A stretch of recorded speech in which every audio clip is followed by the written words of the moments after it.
Hello students. तो पिछले class में हम लोगों ने रिलेशन एंड फंक्शन के जो फंक्शन के जितने भी टाइप होते हैं उसके एग्जांपल्स हम लोगों ने देखे थे। आज हम उसमें से जो प्रूव करने वाले क्वेश्चन होंगे, मतलब जिसमें प्रूव किया जाता है, सिद्ध किया जाता है, वो क्वेश्चन हम लोग देखेंगे। ठीक। तो पहला क्वेश्चन है यहाँ पे कि सिद्ध कीजिए कि F X is equal to two X द्वारा प्रदत्त फलन एफ एन टू एन एकाएकी है परंतु आच्छादक नहीं, है ना। ये क्वेश्चन हम लोग देखते हैं यहाँ पे, है ना, कि एफ एक्स बराबर कितना दिया है यहाँ पे फंक्शन की वैल्यू 2x। ठीक, F x equal to 2x आपको दिया है और यहाँ पे ये जो सेट दे रखा है, ठीक, सेट हमें क्या दिया है, एफ एन टू एन, मतलब नेचुरल टू नेचुरल नंबर का ये यहाँ पे सेट है। ठीक, एकाएकी है किंतु आच्छादक नहीं। क्वेश्चन में पहले ही बोल दिया है कि ये फंक्शन कैसा निकलने वाला है, एकाएकी निकलेगा मतलब 1 to 1 निकलेगा, और आच्छादक नहीं निकलेगा मतलब कि आपका ऑन टू नहीं होगा। ठीक, तो इसके करने के दो तरीके हैं। तो एकाएकी सिद्ध करने के लिए सबसे पहले अगर हम लोग देखें, है ना, तो जैसा कि मैपिंग के थ्रू हमने आपको बताया था कि बाई मैपिंग हम क्वेश्चंस को कर सकते हैं अगर फंक्शन हमारा N to N, I to I, N to I या फिर आर टू आर में दिया गया है। तो यहाँ पर फंक्शन किस में दिया है, आपका एन टू एन में दिया है। तो एन टू एन में मतलब कि नेचुरल टू नेचुरल दिया है, तो हमने दो यहाँ पर क्या कहते हैं कि सेट उठाए, है ना, नेचुरल नंबर के। एक ये जो कि हमारा डोमेन है फंक्शन का, और दूसरा ये जो कि हमारा फंक्शन का कोडोमेन है। ठीक है, इसको यहाँ पर हमने यहाँ पे कुछ इसके एलिमेंट्स लिखे हैं, जैसे कि यहाँ पर 1 2 3 4, है ना, ऐसे करके आपका इनफाइनाइट तक, और यहाँ पे 1 2 3 4 5 ऐसे करके यहाँ पर इनफाइनाइट तक ये वैल्यूज आपकी लिखी गई हैं। तो यहाँ पर आप देख रहे हैं कि जब हम x बराबर 1 ले रहे हैं, ठीक है, x बराबर 1 पर फंक्शन की वैल्यू कितनी आएगी, 2, है ना। यहाँ पर अगर इस जगह आप x बराबर 1 रखेंगे तो एफ एक्स बराबर कितना देखने को मिलेगा, 2 into 1 मतलब कि 2। ठीक, तो वही चीज़ यहाँ पे है। इसके बाद जब x की वैल्यू हमने 2 ली, है ना, तो x की वैल्यू 2, तो यहाँ पर जब 2 रखेंगे, है ना, तो 2 into 2 कितना हो जाएगा, 4 हो जाएगा। तो यहाँ पर इसका एरो जो कहाँ पे लगेगा, ये 4 पे लगेगा। इसके बाद जब हम यहाँ पे 3 देखेंगे तो x इक्वल टू 3 पे फंक्शन की वैल्यू कितनी आएगी, 6 आएगी। तो यहाँ पर आप देख सकते हैं कि एक बार में यहाँ पर एक तीर ही सबको लग रहा है। ठीक है, एक तीर यहाँ पे, एक तीर यहाँ पे, एक तीर यहाँ पे, है ना, ऐसे ऐसे करके बहुत सारे तीर सबको लगेंगे। तो एक एक ही फलन होने के लिए बेसिक चीज क्या होती थी, हम बताते थे कि अगर एक बार में एक तीर एक को ही लग रहा है, ठीक, तो वो फंक्शन हमारा कैसा होगा, 1 to 1 होगा। तो इसलिए ये फंक्शन हमारा कैसा हो गया, 1 to 1 हो गया। ठीक, ये चेक करने के लिए बता रहे हैं ना, ऑब्जेक्टिव में आपको ऐसे ही चेक करना है। बाकी सिद्ध करने के लिए अभी इसका दूसरा मेथड है ना, वो सिद्ध करने में बताया जाएगा। ऑनटू के लिए मैंने क्या बताया था कि यहाँ पर ये जितने भी एलिमेंट आपके कोडोमेन में है ना, कोडोमेन के सारे एलिमेंट यहाँ पर इससे डोमेन से, ठीक है, क्या कहते हैं, यहाँ पे इमेज बनाने चाहिए। तो अब यहाँ पे देखो 2 4 6 इसी प्रकार 8 इसी प्रकार 10, तो जितने भी यहाँ पर इवन नंबर है, ठीक, सबके यहाँ पर आपको इमेज देखने को तो मिल जाएगी। लेकिन ये वाला जो एलिमेंट है यहाँ पर, ये वाले जो एलिमेंट है, जैसे कि यहाँ पर आप देख रहे हैं 1 आपका छूट गया। ठीक, ये 1 यहाँ पे छूट गया, इसी प्रकार 3, इसी प्रकार 5, ये सब छूट जा रहे हैं। तो आच्छादक होने के लिए क्या होना चाहिए, आच्छादक होने के लिए कोडोमेन में जितने भी एलिमेंट हैं, ठीक है, यहाँ पर इस कोडोमेन में जितने भी एलिमेंट है सबको तीर लगने चाहिए, लेकिन यहाँ पर सबके तो नहीं लग रहे, तो इसलिए फंक्शन हमारा कैसा है, आच्छादक नहीं है। तो ये तो रही बात मैपिंग के थ्रू। ठीक, अगर हमें इसको सिद्ध करना हो, ठीक है, तो लिख के कैसे सिद्ध करेंगे, अब वो देखते हैं ना, वो तरीका देखते हैं। तो देखो, किसी भी फंक्शन को एकाएकी दिखाने के लिए आपका एक बहुत सिंपल सा मेथड है कि दो एलिमेंट हम लोग उठाएंगे, जैसे कि यहाँ पर आप देख रहे हैं ना, हमने दो एलिमेंट मान लिए x1 और x2। तो ये x1 और x2, ठीक है, दो एलिमेंट हम लोग लेंगे। कहाँ से लेंगे, जो हमारा डोमेन दिया रहेगा, ठीक, जो भी हमारा फंक्शन का डोमेन होगा, तो वहां से हमने दो एलिमेंट x1 और x2 ले लिए। अब इसके बाद क्या करते हैं कि ये जो हमारे x1 और x2 एलिमेंट है, ठीक है, इसको हम लोग फंक्शन में रख के चेक करते हैं। ठीक, फंक्शन हमारा क्या दिया है, फंक्शन हमारा दिया है एफ एक्स बराबर किसके, 2x के। ठीक, ये हमारा फंक्शन दे रखे हैं, है ना। तो यहां पर रख के चेक करेंगे। तो जब एफ एक्स में हमने x1 रखा, ठीक है, यहां पर जब एफ एक्स में हमने x1 रखा तो देखिए ये कितना आया आपका, एफ एक्स में x1 रखने पर ये आपका 2x1 आएगा, मतलब कि फंक्शन हमारा F x equal to 2x था। ठीक है, ये जो हमारा फंक्शन था कितना था, एफ एक्स बराबर 2x के। तो यहाँ पर हमने एफ एक्स वन मतलब x की जगह से x1 को रिप्लेस किया, तो ये कितना आएगा, 2x1 आएगा। ठीक, तो एफ एक्स बराबर कितना हो गया, 2x1। इसी प्रकार हमने यहाँ पर एफ एक्स टू चेक किया। ठीक, तो जब x की जगह x2 रखोगे तो एफ एक्स टू कितना आएगा, एफ एक्स टू बराबर कितना आ गया, 2x2 आ गया। ठीक, तो हमने यहाँ पर fx1 निकाल लिया, हमने यहाँ पर fx2 निकाल लिया। इसके बाद क्या करेंगे, इसको यहाँ पर इक्वेट कराएंगे। ठीक, दोनों को बराबर कराएंगे। तो जब आप fx1 बराबर fx2 करेंगे, मतलब कि सबसे पहले आपको fx1 निकालना है। ठीक, तो वो हमने निकाल लिया फिर इसके बाद fx2 निकालना है, वो हमने निकाल लिया। तो दोनों चीज निकालने के बाद दोनों को इक्वेट कराना है, मतलब दोनों को बराबर रखना है। अगर यहां से सॉल्व होने पर, ठीक, अगर यहां पर फंक्शन सॉल्व होने पर आपका x1 बराबर x2 के आ जाए, तब हम बोलेंगे कि फंक्शन हमारा कैसा है, तब फंक्शन हमारा एकाएकी है। ठीक, अगर मान लो कि x1 बराबर x2 नहीं आता, या फिर x1 बराबर आपको कुछ इस प्रकार देखने को मिलता है प्लस माइनस x2, तब हम क्या कहेंगे कि ये फंक्शन हमारा क्या है, एकाएकी नहीं है, मतलब कि 1 to 1 नहीं है। तो 1 to 1 होने के लिए आपको दो चीजें यहाँ पे याद रखनी है। ठीक है, पहली चीज ये कि ये fx1 बराबर fx2 के करवाना है, और यहाँ से सॉल्व होकर अगर x1 बराबर x2 आ जाए, तब हमारा फंक्शन कैसा होगा, एकाएकी होगा। तो यहाँ पर देखते हैं, तो यहाँ पर हमने दो चीजें चेक की। ठीक है, fx1 और fx2 यहाँ पे चेक करके देखा है ना। तो fx1 की वैल्यू 2x1, fx2 की वैल्यू 2x2 है ना, यहाँ पर ये x2 है। ठीक है, 2x2। ठीक है, इन दोनों को बराबर किया, तो यहाँ पर fx1 बराबर किसके रखा, हमने fx2 के रखा। तो अब यहाँ पर देखो ये सॉल्व होकर, ठीक है, 2 से 2 आपका कैंसिल हो गया, तो x1 बराबर किसके आ गया, x2 के आ गया। तो जैसे ही x1 बराबर x2 के आया, तो हमने क्या बोल दिया कि ये जो फंक्शन है हमारा कैसा है, एकाएकी है। ठीक है, मतलब 1 to 1 है। तो एकाएकी में तो यही करते हैं ना, ये आसान रहता है। अब आता है मेन चीज़, ठीक, इसका आच्छादक कैसे सिद्ध करेंगे, क्योंकि सबसे ज़्यादा जो प्रॉब्लम आती है वो आपको आच्छादक दिखाने में ही आती है ना, कि इसका आच्छादक हम लोग कैसे निकालेंगे। तो देखते हैं नेक्स्ट स्लाइड में। ठीक है, तो देखो अब आच्छादक दिखाने के लिए भी आपके दो तरीके होते हैं, है ना। दोनों तरीके हम यहाँ पे समझेंगे कि दोनों तरीके कैसे होते हैं और दोनों में अंतर क्या है। कौन सा तरीका आपकी किताब में दिया गया है, मतलब एनसीईआरटी में कौन सी तरीका दिया गया और कौन सा नहीं दिया गया। तो जो पहला तरीका है यहाँ पे, ठीक, जैसा कि आप यहाँ पे देख रहे हैं, ठीक है, ये जो आपका फर्स्ट मेथड है ना, फर्स्ट मेथड, इसमें सबसे पहले इसकी डेफिनेशन देखते हैं ना, इसकी परिभाषा देखते हैं, इसकी परिभाषा क्या है।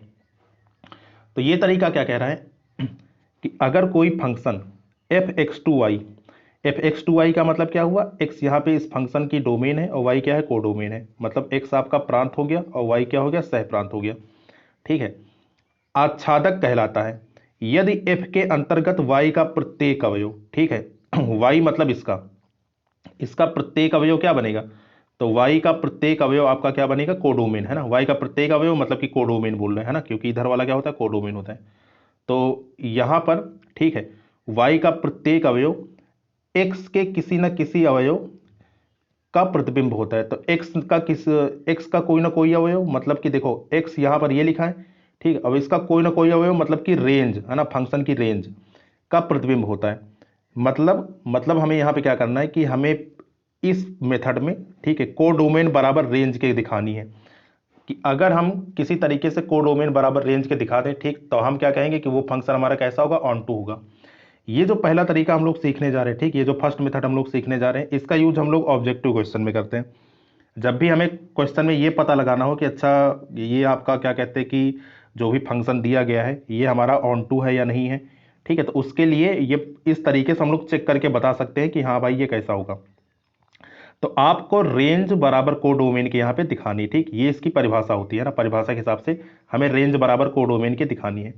फंक्शन का कोडोमेन हमें पहले से ही पता है, क्योंकि फंक्शन में ये चीज़ आपको हमेशा दिया रहेगा, और इसमें ये जो y वाला एलिमेंट होता है, ठीक, y का एलिमेंट हमें क्या बताता है, कोडोमेन बताता है। अब पूरा फोकस हमें किस पर रखना है, रेंज पर, ठीक, कि फंक्शन की रेंज कैसे निकलेगी, मतलब उसका परिसर कैसे हमें निकालना है।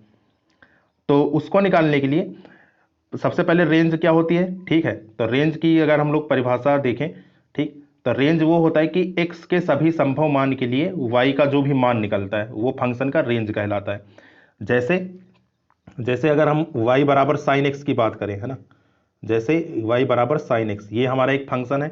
अब आपको पता है ना कि साइन एक्स का ग्राफ बताया गया था, साइन एक्स का ग्राफ कैसे बनता है, यहाँ पर ऐसे स्टार्ट होके कुछ इस तरीके से जाता है ना, ये हमारा साइन एक्स का ग्राफ होता है।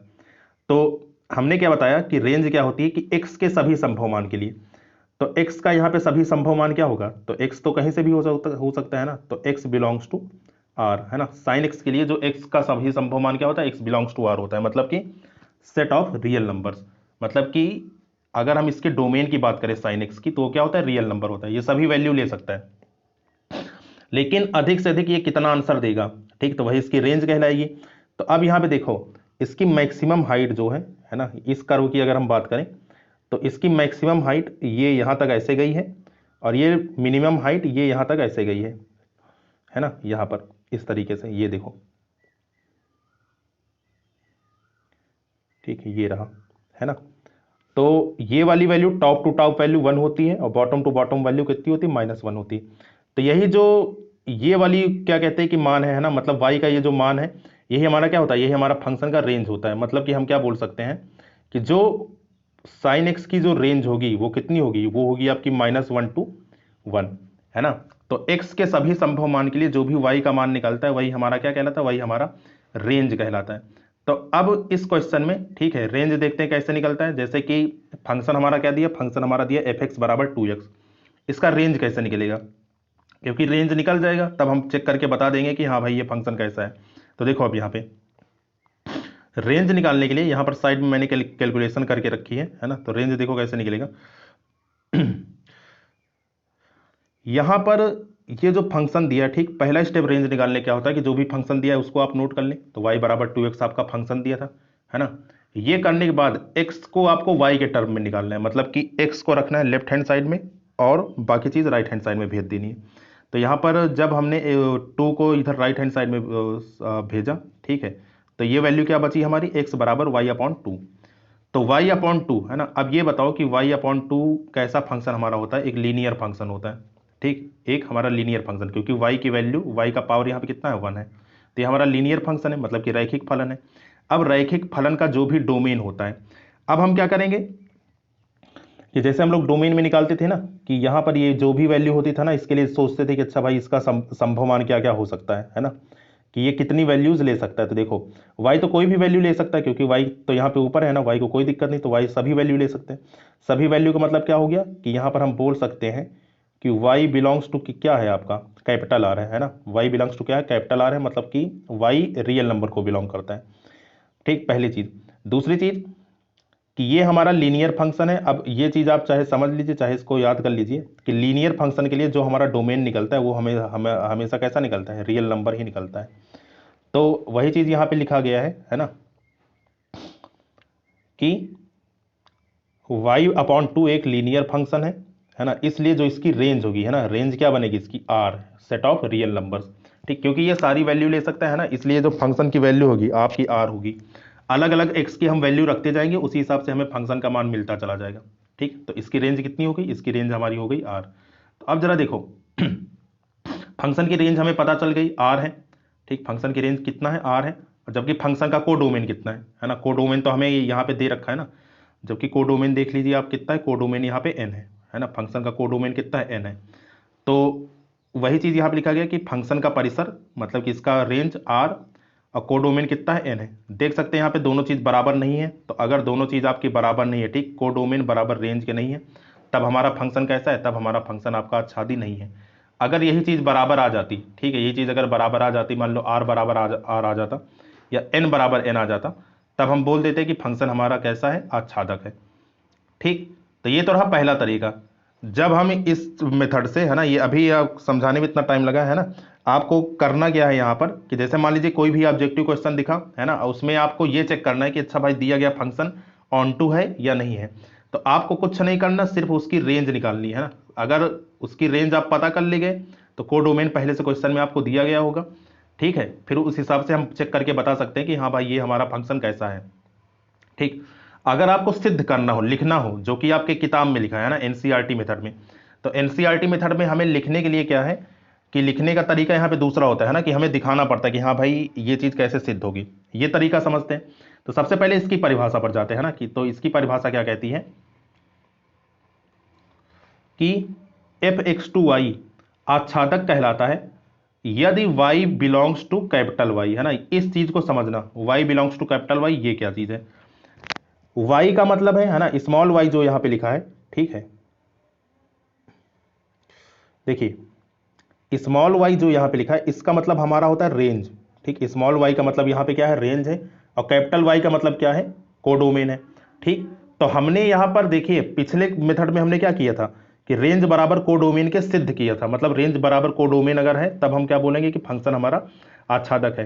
लेकिन यहाँ पर हमने क्या किया कि रेंज बराबर कोडोमेन मान के चल रहे हैं, है ना, कि ये चीज़ है। तो वही चीज़ यहाँ पे लिखा गया है कि यदि प्रत्येक y belongs to capital Y के लिए, ठीक है, x का अस्तित्व कुछ इस प्रकार है, x का अस्तित्व कुछ इस प्रकार है कि fx बराबर y, है ना, कि fx बराबर क्या है, y है, मतलब कि फंक्शन की वैल्यू अगर y के बराबर आ जाए, ठीक, तब हम क्या बोलेंगे, तब हम बोलेंगे कि ये फंक्शन हमारा कैसा है, ऑन टू फंक्शन है, ठीक, आच्छादक है।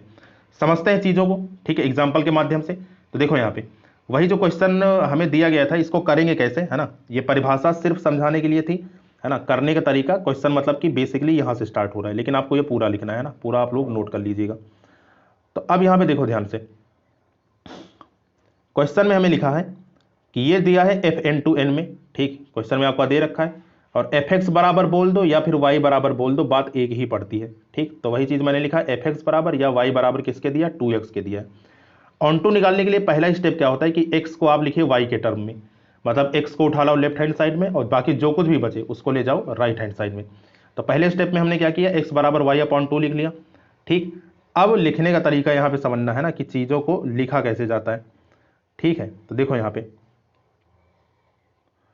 जैसे यहाँ पे लिखा है कि प्रत्येक y belongs to capital N के लिए, y belongs to capital N मतलब कि y बिलोंग्स टू, देखिए y belongs to capital Y लिखा था ना, कैपिटल Y का मतलब क्या है, कोडोमेन। अब यहाँ पे फंक्शन की कोडोमेन क्या है, कैपिटल N। तो वही चीज़ हमने यहाँ पे लिखा है कि प्रत्येक y belongs to capital N के लिए x बराबर y अपॉन 2, है ना, x बराबर y अपॉन 2 कुछ इस प्रकार हो कि x will also belongs to n। अब जरा समझो, है ना, कि यहाँ पर इसका मतलब क्या है। इसका मतलब ये है कि जैसे ही हमने x को y के टर्म में लिखा, अब हमें क्या करना है कि ये जो छोटा वाला y है ना, ये स्मॉल y की हमें ऐसी वैल्यू ढूंढनी है, ठीक है, मतलब कि स्मॉल y ये कहाँ से होना चाहिए, ये हमारा होना चाहिए कोडोमेन से। तो कोडोमेन यहाँ फंक्शन का कितना है, कैपिटल N है।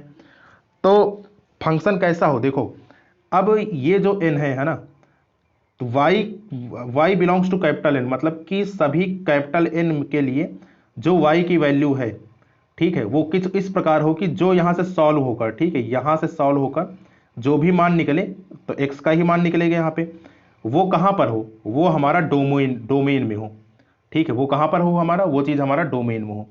तब तो हम बोलेंगे, ठीक, जैसे ये यहाँ पे लिखा है कि x बिलोंग्स टू n, तब हम बोलेंगे कि फंक्शन हमारा कैसा है, फंक्शन हमारा आच्छादक है, ठीक। तो अब यहाँ पे देखो ध्यान से, फिर से यहाँ पे एक बार रिपीट करते हैं कि आपको करना क्या है। करना क्वेश्चन में ये है कि जो चीज़ भी यहाँ पे दी जाएगी, जैसे कि आपको सबसे पहले लिखना है x को लिखना है y के टर्म में, y के टर्म में लिखने के बाद सभी y बिलोंग्स टू यहाँ पे कोडोमेन के लिए, है ना, सभी y बिलोंग्स टू कोडोमेन के लिए जो हमारा x का मान सॉल्व होकर आएगा, वो भी अगर हमारा डोमेन में है, ठीक है, वो जो x का मान आएगा वो अगर हमारा डोमेन में है, तब हम बोलेंगे कि फंक्शन हमारा आच्छादक है, ठीक। तो अब यहाँ पे देखो ध्यान से, प्रत्येक y बिलोंग्स टू n के लिए x बराबर y अपॉन 2 कुछ इस प्रकार हो कि x will also belongs to n। और यहाँ पर ये जो n है ना, यहाँ पर n ये डोमेन वाला है, और यहाँ पर ये जो y के लिए n है ये हमारा कोडोमेन वाला है, ठीक। तो दोनों अलग अलग n आपके हैं, है ना। तो अब देखो, अब हमने यहाँ पे चेक किया कि अच्छा मामला फेल कहाँ पे हो सकता है। तो हमने क्या किया कि एक छोटा सा एग्जाम्पल लिया y बराबर 1 का, है ना, y बराबर 1 का हमने एग्जाम्पल लिया। तो अब जरा ये देखो, y बराबर 1 हम लोग यहाँ पे रखेंगे, यहाँ पे। तो जब हमने यहाँ पर y बराबर 1 रखा तो x का मान कितना आ गया, यहाँ से x का मान कितना आ गया, 1/2। तो अब जरा ये सोच के बताओ कि ये जो 1/2 है, ये क्या प्राकृतिक संख्या के समुच्चय में होता है, नहीं होता, क्योंकि हमें तो पता है ना कि प्राकृतिक संख्या कहाँ से स्टार्ट होती है, 1 से स्टार्ट होती है, 1 2 3 4 5 ऐसे करके होती है।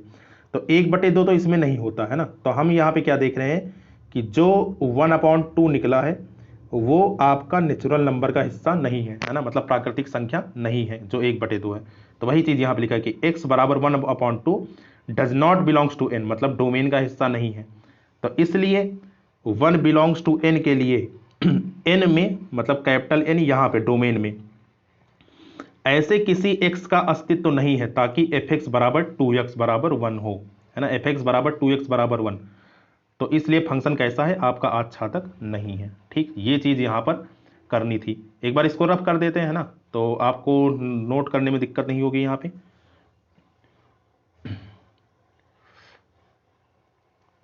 ठीक, ये चीज़ आप लोग वीडियो रोक के क्या कहते हैं कि नोट कर सकते हैं, है ना। तो ये तो रहा इसका तरीका। ठीक, तरीका नंबर 2, इसी से आपको सिद्ध करना है। जो भी हमें सिद्ध करने वाले क्वेश्चन होंगे, सिद्ध करने वाले सारे क्वेश्चन हम इसी से करेंगे। ठीक, जो भी यहाँ पे अभी आप यहाँ पे देख रहे हैं ना स्क्रीन पे, इसी से हमें ये चीज़ सिद्ध करनी है। ठीक, तो ये तो रहा आपका क्वेश्चन नंबर, मतलब कि उदाहरण नंबर 1, पहला उदाहरण ये था। ठीक है, अगले एग्जाम्पल में देखते हैं, है ना, चीज़ें और समझ में आएगी वहाँ पे। ठीक, बढ़ते हैं हम लोग नेक्स्ट एग्जाम्पल पर। तो नेक्स्ट एग्जाम्पल है हमारा। ठीक, इसमें क्या कह रहे हैं, इसमें कह रहे हैं कि सिद्ध कीजिए कि f(x) बराबर f1 बराबर सिद्ध कीजिए कि f1 बराबर f2 बराबर 1 तथा x ग्रेटर देन 2 के लिए f(x) बराबर x माइनस 1 द्वारा प्रदत्त फलन f(n)(n) आच्छादक तो है किंतु एकैकी नहीं। क्वेश्चन में पहले ही बोल दिया कि ये फंक्शन हमें क्या दिखाना है, आच्छादक दिखाना है, मतलब कि आपका ऑन टू होगा लेकिन 1 नहीं होगा। ठीक, ये चीज़ हमें पहले से यहाँ पे रिजल्ट पता है। तो अब देखो यहाँ पे सबसे पहले क्वेश्चन सॉल्व करते हैं। ठीक है, और यहाँ पे हम लोग दिखाने की कोशिश करते हैं 1 1, है ना, कि 1 ये क्यों नहीं होगा। तो 1 के लिए देखो यहाँ पर क्या लिखे हैं आपका, f1 बराबर f2 बराबर 1, मतलब कि 1 पर और 2 पर हमें कौन सी इमेज देखने को मिल रही है, 1 देखने को मिल रही है। ठीक है, मतलब कि दो एंट्री के लिए हमें सेम इमेज ही देखने को मिल रहा है। तो वही चीज़ यहाँ पर हमने नेचुरल नंबर के 2 सेट ड्रॉ किए, एक सेट हमारा ये है और दूसरा सेट हमारा ये है।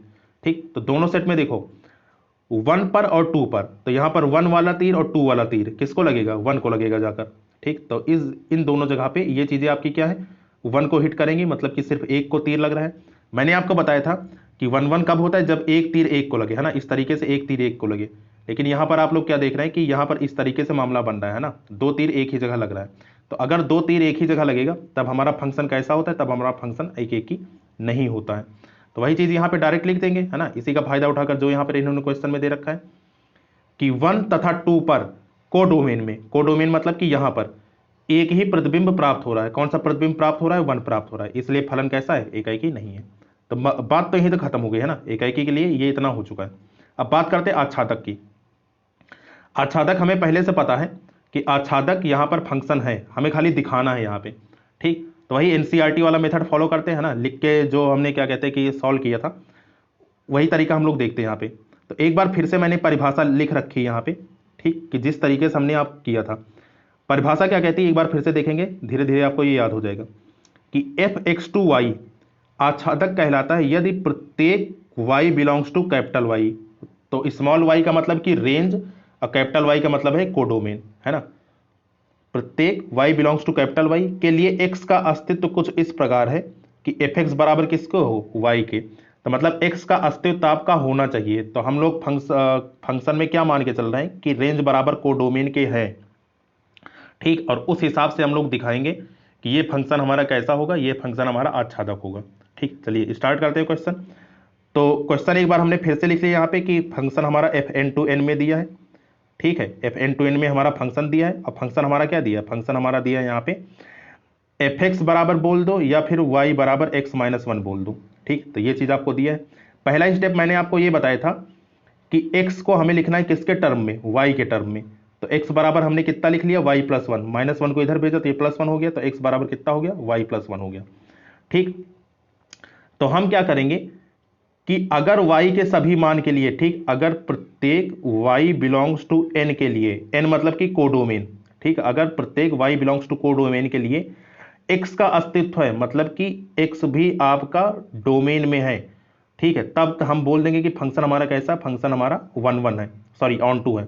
ठीक, तो अब यहां पे देखो ध्यान से, y बिलोंग्स टू n, तो मतलब कि सभी y बिलोंग्स टू n के लिए। तो अब यहां पर एक एक करके चेक करते हैं कि अच्छा ये फंक्शन कहीं पे दिक्कत तो नहीं कर रहा। तो देखो यहाँ पे हमने क्या किया कि प्रत्येक y बिलोंग्स टू n के लिए, है ना, ये चीज तो खैर हो गई, है ना। तो अब देखो हमने यहाँ पे डायरेक्टली चेक किया y बराबर 2 पर। अच्छा, y बराबर 2 पर क्यों चेक किया, 1 पर क्यों नहीं चेक किया, क्योंकि देखो यहाँ पर इन्होंने बोल रखा है कि जो x का मान होना चाहिए कितना होना चाहिए, 2 से बड़ा होना चाहिए। तो अगर हम y बराबर 1 ले लेते और y बराबर 1 लेने पर इसको हम लोग कहाँ रखते, इसको हम लोग यहाँ पे रखते। ठीक है, ये जो आपका दिया है, अगर y बराबर 1 ले लेते, इसको हम यहाँ पे रखते, तो x का मान हमारा कितना आता है, 1 प्लस 1 मतलब कि 2। और जबकि फंक्शन में इन्होंने बोल रखा है, ठीक है, क्वेश्चन में कि x की वैल्यू कैसी होनी चाहिए, 2 से ज़्यादा होनी चाहिए, तो इसलिए हमने y बराबर 1 नहीं लिया। ठीक, कहाँ से स्टार्ट करेंगे हम लोग, y बराबर 2 से। चलो, तो अब देखो यहाँ पे, तो इसीलिए हमने कहाँ से स्टार्ट किया, इसीलिए हमने स्टार्ट किया यहाँ पे y बराबर 2 से। तो देखो, तो y बराबर 2 पर मतलब कि इसको हम बोल सकते हैं 2 बिलोंग्स टू y, है ना। तो x का मान कितना आएगा, तो x बराबर कितना आ जाएगा, 2 + 1। तो यहाँ पर a यहाँ पर हमने रखा, ठीक, y का मान 2 रखा है, तो 2 + 1 कितना आ जाएगा, 3। तो अब ये बताओ, ये जो 3 है, 3 क्या नेचुरल नंबर में आता है, बिल्कुल आता है ना। तो 3 बिलोंग्स टू n है। इसी प्रकार हमने एक बार और चेक किया है ना, तो y बराबर 3 रखा। तो y बराबर जब 3 रखेंगे तो 3 + 1 कितना आ जाएगा, 4, है ना। 3 + 1 कितना आ गया, 4। तो 4 भी हमारा नेचुरल नंबर का हिस्सा है ना। तो हम यहाँ पे देख सकते हैं कि आप कोई सा भी मान, है ना, कोई सा भी मान आप एक एक करके उठाएंगे नेचुरल नंबर से y के, तो x के हमें उसी के रिस्पेक्ट में सारी वैल्यू मिलती चली जाएंगी। मतलब सारी वैल्यू कहाँ से बिलोंग करेंगी, आपकी डोमेन से बिलोंग करेंगी। ठीक, तो मतलब ये फंक्शन हमारा कैसा हो जाएगा, ये फंक्शन हमारा अच्छा तक हो जाएगा, क्योंकि इसकी परिभाषा क्या है कि भाई जो भी हम y का मान उठाएं, अगर y belongs to capital Y है, मतलब कि y अगर कोडोमेन से हम लोग बिलोंग कर रहे हैं, तो जो x है हमारा, अगर वो डोमेन से आ जाए, ठीक, x belongs to capital X हो जाए, मतलब x बिलोंग्स टू डोमेन अगर हो जाए, तब हम क्या बोल देंगे कि फंक्शन हमारा कैसा है, अच्छा तक है। तो इसीलिए यहाँ पर इसको लिखा गया है ना थोड़ा हिंदी में, कि y बिलोंग्स टू n के लिए x बराबर कितना हो जाएगा, y + n, y + 1 will also belongs to n, इसलिए फंक्शन हमारा कैसा है, फंक्शन हमारा अच्छा तक है। ठीक, तो ये चीज़ था क्वेश्चन में, है ना, ये चीज़ ऐसे हम लोग क्वेश्चन को सिद्ध करते हैं। ठीक, एक और क्वेश्चन देखते हैं, तीसरा क्वेश्चन है यहाँ पे, है ना, मतलब अगला एग्जाम्पल है कि सिद्ध कीजिए कि f(x) बराबर x², ठीक है, फंक्शन अब की बार कैसा दिया, f(x) बराबर x² द्वारा परिभाषित फलन FR2R। अब की बार देखो सेट इन्होंने चेंज कर दिया, सेट इन्होंने क्या दिया, रियल टू रियल का सेट दिया है ना, real number two real number, मतलब कि सभी वास्तविक संख्याओं के यहाँ पे समुच्चय दिए गए। ठीक, FR2R ना तो एकाएकी है और ना आच्छादक है, मतलब फंक्शन हमारा कैसा है, ना तो एकाएकी है ना ही आच्छादक है। ठीक है, चलो देखते हैं अब यहाँ पे इसको कैसे सॉल्व करेंगे। तो यहाँ पर देखो, सबसे पहले हम लोग एकाएकी देखते हैं। तो एकाएकी के लिए हमने यहाँ पर, ठीक है, ये चीज़ देखिए यहाँ पे, हाँ एकाएकी। तो अब यहाँ पे जरा देखो ध्यान से कि फंक्शन हमारा कैसा दिया है, फंक्शन हमारा दिया है यहाँ पे f(x) बराबर कितना, x², तो रियल नंबर में दिया है ना। ठीक है भाई, तो हम क्या करते हैं, मैंने आपको ये बताया था कि कोई भी ऐसा एलिमेंट ढूंढो जहां पर आपको लगता है कि मामला फेल हो जाएगा, तो वही एलिमेंट हम लोग यहाँ पे पकड़ते हैं। तो हमने यहाँ पर चेक किया -1 पर, ठीक है, x बराबर किस पर चेक किया, -1 पर, तो मतलब जहाँ पे आपका x था वहाँ पे हमने रखा -1, तो -1 का स्क्वायर कितना आ जाएगा, 1 आ गया। ठीक है, -1 का स्क्वायर कितना आ चुका है, 1 आ चुका है। ठीक, फिर हमने चेक किया x बराबर 1 पर, यहाँ पे मैं लिख देता हूँ x बराबर -1 पर। ठीक है, फिर हम लोग चेक करते हैं x बराबर कहाँ पर, x बराबर 1 पर। तो x बराबर 1 पर जब हम लोग चेक करेंगे तो देखो यहाँ पे इस फंक्शन में, ठीक है, इस फंक्शन में हमने क्या रखा, x बराबर 1 रखा, तो देखो f1 बराबर कितना आ जाएगा, 1 का स्क्वायर, तो 1 का स्क्वायर कितना होता है, 1 होता है। तो अब यहाँ पे देखो ध्यान से, -1 पर भी हमें 1 देखने को मिल रहा है और 1 पर भी हमें 1 देखने को मिल रहा है, मतलब कि x के दो अलग अलग मान -1 तथा 1 के लिए जो हमें फंक्शन की इमेज देखने को मिल रही है, वो कितनी देखने को मिल रही है, 1 देखने को मिल रही है। इसलिए ये फंक्शन हमारा कैसा है, एकाएकी तो नहीं है। ठीक, वही चीज़ यहाँ पर लिखा गया है। ठीक है, इसको समझ लेते हैं यहाँ पे।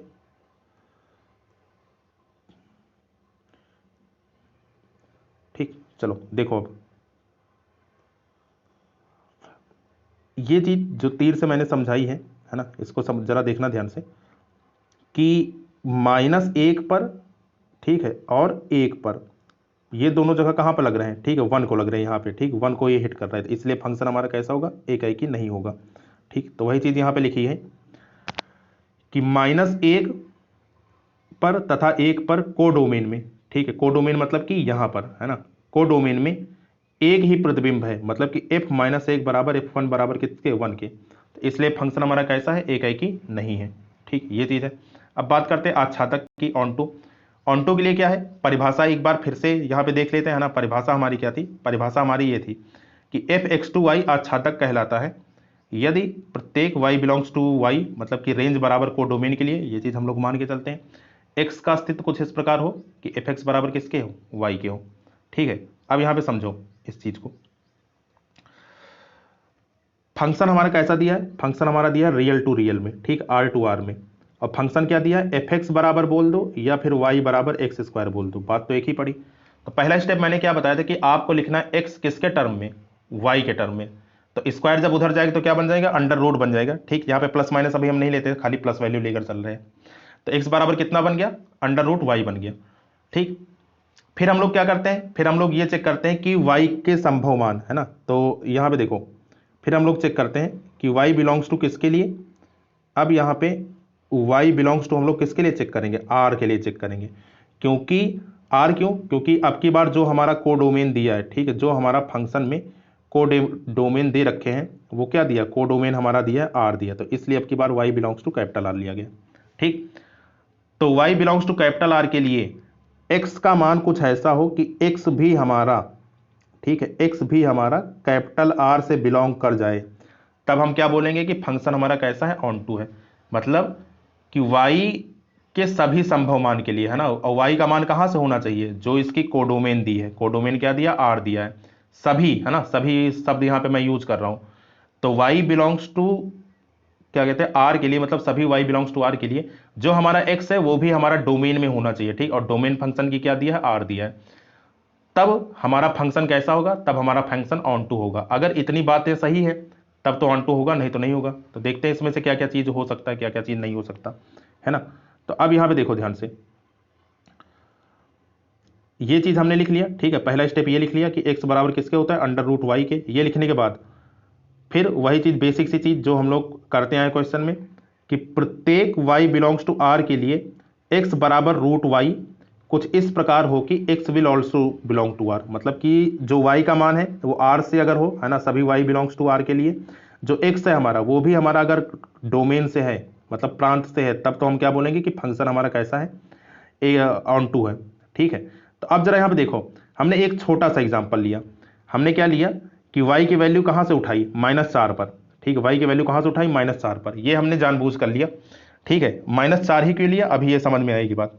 तो हमने क्या लिखा, y बराबर -4 पर, या फिर इसको लिख सकते हो -4 belongs to r, x does not belongs to r, है ना। x हमारा डोमेन में नहीं होगा, क्यों नहीं होगा, अब जरा सोचो। ठीक, इधर देखना ध्यान से, y का मान हमने कितना लिया है, ठीक है, y बराबर हमने कितना लिया, y बराबर हमने लिया -4।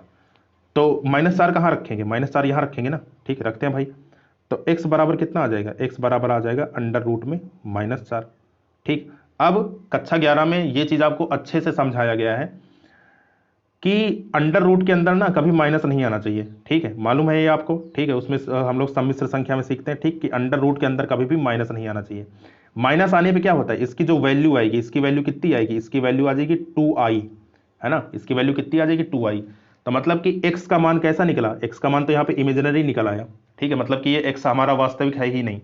तो हम देख रहे हैं कि -4 पर जो हमारा x है, x हमारा कैसा है, 2i, x का मान कितना निकला, 2i। और i का मतलब क्या हुआ कि ये नंबर हमारा कैसा है, इमेजिनरी है, काल्पनिक संख्या है। और काल्पनिक संख्या रियल नंबर में नहीं होता है ना, मैंने आपको बताया था काल्पनिक संख्या की अलग ही दुनिया होती है। ठीक, तो जो हमारा x का मान है वो x does not belongs to r, मतलब x जो है डोमेन का हिस्सा नहीं है, मतलब 2i। ठीक है, ये जो हमारा 2i है ये हमारा डोमेन में नहीं है। ठीक है, 2i हमारा डोमेन में नहीं है, तो इसलिए फंक्शन हमारा कैसा हो गया, इसलिए हमारा फंक्शन हो गया कि, है ना। तो वही चीज़ यहाँ पे समझाया गया है कि y बिलोंग्स टू -4 के लिए, है ना, y बिलोंग्स टू -4 के लिए r में, मतलब डोमेन में ऐसे किसी x का अस्तित्व तो नहीं है, है ना, मतलब कि डोमेन में कोई ऐसा नंबर ही नहीं है। ठीक है, कि जो y बराबर -4 के, मतलब कि वो हो, है ना, सेटिस्फाई करवा दे, संतुष्ट करवा दे। तो इसलिए ये फंक्शन हमारा कैसा है, आच्छादक नहीं है। ठीक, तो हमने आज ये 3 एग्जाम्पल देखे।